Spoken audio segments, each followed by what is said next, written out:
Olá pessoal, uma amiga minha que é testemunha de Jeová está se desligando, ela pediu para que eu falasse um pouco sobre Hebreus 10, 23 ao 25. Se você é testemunha de Jeová, você sabe que esse texto é muito citado durante as reuniões. Ele é utilizado para incentivar as testemunhas de Jeová a pregar de casa em casa e a não perder uma só reunião no salão do reino. Nós sabemos que os judeus, desde que formaram uma sociedade, eles organizavam reuniões. No templo haviam reuniões sazonais e em outros locais haviam reuniões onde os judeus, os israelitas, estudavam as escrituras hebraicas. E com os cristãos não foi diferente. Nos dias de Jesus existiam as sinagogas, que é um arranjo que começou a ser utilizado em Babilônia, quando os judeus estavam exilados e como não tinham templos, eles reuniam-se em locais que eles construíram especificamente para a sua adoração e para o estudo das escrituras hebraicas, que acabou se tornando conhecido como sinagogas. E os cristãos, eles reuniam-se também em sinagogas, em lares particulares, para estudar as escrituras, aprender mais sobre a nova doutrina. E com o tempo, depois da destruição do templo e do sistema judaico, eles continuaram a reunir-se em casas e no Império Romano até tinham locais próprios de adoração. E hoje é muito comum aí em muitas igrejas.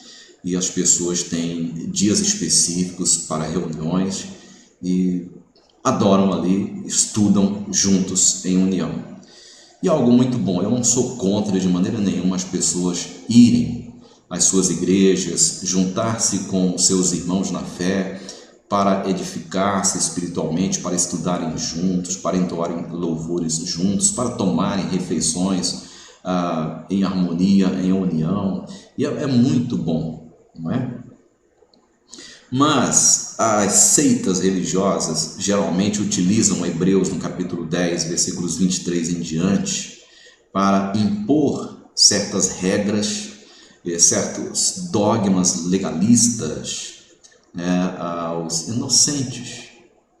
E eles não pesquisam, eles não procuram entender bem o contexto, o que o texto quer transmitir e acabam sendo enganados, acabam tendo sobre si uma imposição legalista.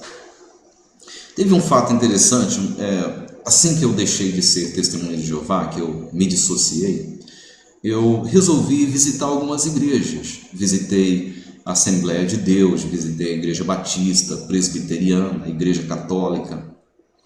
E uma certa ocasião eu fui em uma igreja batista e o pastor fez uma pregação e ele disse para os irmãos ali reunidos: olha, irmãos, vocês sabem que nós temos várias reuniões durante a semana, vários cultos durante a semana. E vocês sabem por que tem tantos cultos durante a semana? É porque, por exemplo, se o irmão não puder vir na quarta-feira, no culto da quarta-feira, ele pode vir no sábado. E se ele não puder vir no sábado, ele pode vir no domingo, ou no culto da manhã, ou no culto da noite.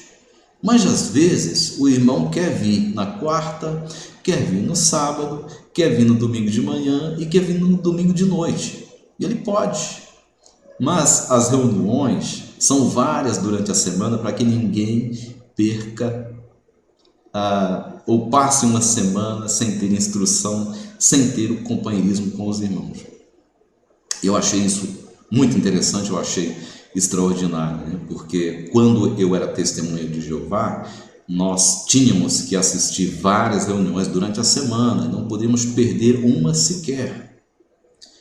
Quase todo o tempo de uma testemunha de Jeová é ocupado pela rotina religiosa, pela rotina chamada teocrática. Quando eu era testemunha de Jeová, nós tínhamos reuniões na terça-feira, na quinta-feira, No domingo, pela manhã, reunião para o serviço de pregação, e no domingo à noite, à noitinha, à tarde. E alguns iam também para a reunião de saída de pregação no sábado. Além disso, nós tínhamos os congressos e assembleias que duravam 1 dia, 2 dias, 3 dias, das 9 até as 4h30 até as 3h30 da tarde. Então, todo o tempo de uma testemunha de Jeová é tomado por estas imposições legalistas. São reuniões e mais reuniões, e os membros que lideram a congregação, eles participam de muitas outras reuniões. Então, costuma ser um fardo muito pesado. É por isso que muitas testemunhas de Jeová, quando vão a assembleias e congressos, elas encostam ali e dormem, né? Porque não aguentam de cansaço. E aí, quando alguém falta a uma reunião, aí ele recebe uma admoestação à base de Hebreus, capítulo 10, versículos 23 em diante. Aí diz: olha, irmão, aqui a Bíblia diz que nós não podemos deixar de assistir às reuniões. Está aqui, Hebreus, capítulo 10, versículos 24 e 25. E constantemente se fazem discursos nas congregações falando sobre isso. Bom, vamos ver o que diz aqui Hebreus, no capítulo 10, versículos 23 ao 25, aqui na tradução do Novo Mundo, nesta tradução recente, atualizada, e diz assim: apeguemo-nos firmemente à declaração pública da nossa esperança, sem vacilar, pois aquele que prometeu é fiel. E pensemos uns nos outros para nos estimular ao amor e às boas obras, não deixando de nos reunir, como é costume de alguns, mas nos encorajando uns aos outros, e ainda mais ao passo que vocês veem chegar o dia. Aí está o texto. Nós vamos destacar alguns termos encontrados aqui para nós analisarmos com mais cuidado. Será que esse texto aqui, ele está incentivando a pessoa a ir para reuniões com hora marcada, com programação pré-elaborada, com comentários que não podem fugir à risca, com horário de começar, com horário de terminar, com orações designadas, com instrução vinda de uma fonte que não pode ser criticada? Nós destacamos aqui alguns termos utilizados nesse texto. É a tradução da Bíblia das Testemunhas de Jeová. E aí, na primeira parte, no versículo 23, eles dizem assim: apeguemo-nos firmemente à declaração pública da nossa esperança. Então, uma testemunha de Jeová que não conhece outras traduções, não conhece o texto original, ela, ao ler isso aqui, ela acha que Paulo, aqui em Hebreus, ele estava incentivando as pessoas a ir pregar de porta em porta. Porque é isso que a Torre de Vigia faz ao descrever o seu serviço de pregação, proselitismo de casa em casa. Chamam-no de declaração pública da sua esperança. Mas será que o texto que Paulo escreveu quer dizer exatamente isso? Ou essa tradução ela é tendenciosa? Vamos ver aqui em uma outra tradução. Aqui no versículo 23, nós lemos: guardemos firme a confissão da esperança. Notaram a diferença? Aqui diz: apeguemo-nos firmemente à declaração pública da nossa esperança. Mas nessa tradução, a João Ferreira de Almeida, revista e atualizada, diz: guardemos firme a confissão da esperança. Então, a tradução do Novo Mundo, como ela é tendenciosa, ela puxa brasa para a sua sardinha. Ao fazer uma aplicação que não está de acordo com o texto. Porque Paulo está falando aqui de confissão de uma esperança. Ele não está falando de ir pregar de porta em porta, de casa em casa, colocar publicações de uma organização, dizer às pessoas que para elas serem salvas, elas precisam se sujeitar a um corpo governante e se tornar testemunhas de Jeová. Não é isso que o apóstolo Paulo está falando. Ele está falando da confissão comum de fé dos cristãos, que é a fé em Jesus, na sua ressurreição, a esperança de governar com Jesus nos céus, de receber a recompensa, a herança celestial. É esta a confissão da esperança que os cristãos deviam guardar, reter firmemente, sem vacilar. E acrescenta, pois quem fez a promessa é fiel. Então, é uma promessa referente à esperança. Mas na tradução do Novo Mundo, se nós formos olhar, eles estão trazendo a atenção dos seus fiéis para o serviço de proselitismo, o que evidentemente está plenamente em desacordo com as escrituras originais. Agora, o próximo ponto aí que eles destacam: e pensemos uns nos outros para nos estimular ao amor e às boas obras, não deixando de nos reunir, como é costume de alguns.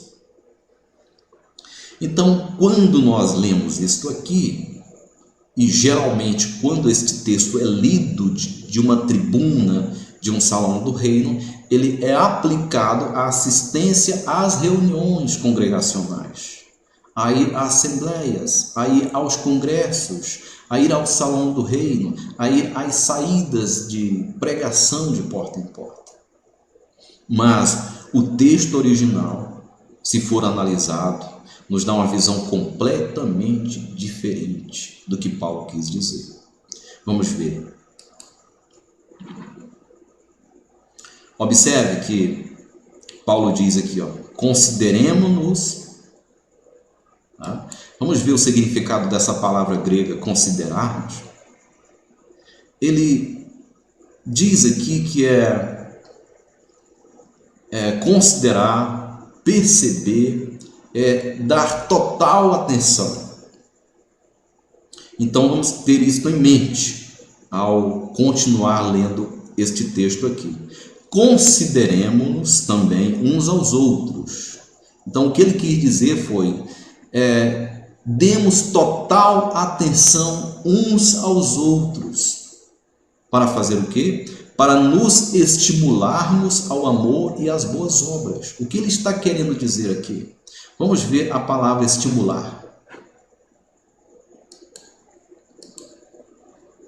A palavra estimular é provocar, incitar à bondade. Então, ele está querendo dizer aqui que nós devemos dar total atenção uns aos outros. Estamos atentos às necessidades uns dos outros. E nos incitar uns aos outros a praticar o quê? O amor e as boas obras. Se nós vemos aqui a palavra amor, nós iremos notar que ela significa caridade, porque esta palavra é a tradução de agape. E agape é a palavra grega para caridade, que é o amor, não por palavras, é o amor em ação. Quando você pratica o amor de forma gratuita, sem esperar nada em troca, para alguém que você não conhece, isso é caridade, tá? Bom, se você faz caridade para um parente, isso não é caridade, isso é sua responsabilidade. Mas quando você pratica o amor de forma prática, em ação, para alguém que você não conhece, isso é o quê? Caridade, isso é amor, tá bom? Aí os textos seguintes falam sobre as boas obras. A tradução aí está boa, está ótima. São boas obras, são boas ações, tá? Então o texto aí está praticamente bem esclarecido, bem entendido. Devemos dar total atenção aos irmãos, aos que compartilham da esperança em Cristo, e incentivarmos uns aos outros para praticar a caridade e as boas ações, né? Será que uma pessoa que veste um terno, uma gravata, sapatos bem engraxados, o cabelo bem penteado, bem limpo, pega uma pasta, coloca publicações dentro e vai para o salão do reino, será que ele está praticando a caridade e as boas ações? Talvez sim e talvez não, mas está mais para não do que para sim. Por isso, na minha singela opinião, eu acho que um grupo de cristãos que se reúnem para analisar as necessidades de uma viúva, de um órfão, de um doente em hospital, de um presidiário, e juntam-se para conseguir meios de ajudar estas pessoas a diminuir o sofrimento delas, e visitam estas pessoas em lares de idosos, em hospitais, em clínicas de reabilitação, em presídios, nas ruas. Quando alguém faz uma marmita, uma quentinha, um sanduíche e dá para uma pessoa que está passando fome na rua, um morador de rua, aí sim ele está aplicando Hebreus 10, 24, não é? Aí no versículo 25, o autor diz: não deixemos de congregar-nos, como é costume de alguns, né? E a torre de vigia, é claro, ela vai puxar a brasa para debaixo da sua panela e dizer: olha, aqui Paulo diz que nós não devemos deixar de assistir às reuniões. Observe até como eles traduzem isso aqui. E pensemos uns nos outros para nos estimular ao amor e às boas obras, não deixando de nos reunir, como é costume de alguns. Então, ter essa ideia, né, de reunião no salão do reino, em congressos, assembleias, mas não é bem este o sentido. Nós sabemos que os cristãos lá dos dias de Paulo, eles tinham reuniões, eles reuniam-se nas casas das pessoas interessadas, nas casas de membros da congregação cristã, e muitas vezes eles perdiam até a hora, conversando até altas horas da madrugada, sobre as coisas espirituais, sobre Cristo Jesus, sobre as aventuras de Paulo, de Barnabé, de Timóteo, e aí por diante. Muitas vezes uma reunião dessa não tinha hora para começar e nem para terminar, mas vai no salão do rei, o salão do rei lá começa a tal hora, e aí quando o irmão passa 1 minuto da tribuna, já tem outro lá puxando no paletó dele.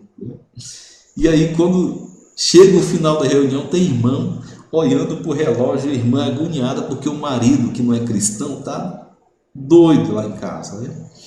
Bom, Paulo não estava querendo dizer que as pessoas deveriam ir para reuniões em determinado lugar, com hora marcada, com matéria pré-programada, onde você levanta a mão e você comenta com as suas palavras, mas não comenta com o seu entendimento, porque se você fizer isso, você vai levar um puxão de orelha lá na sala B, não é?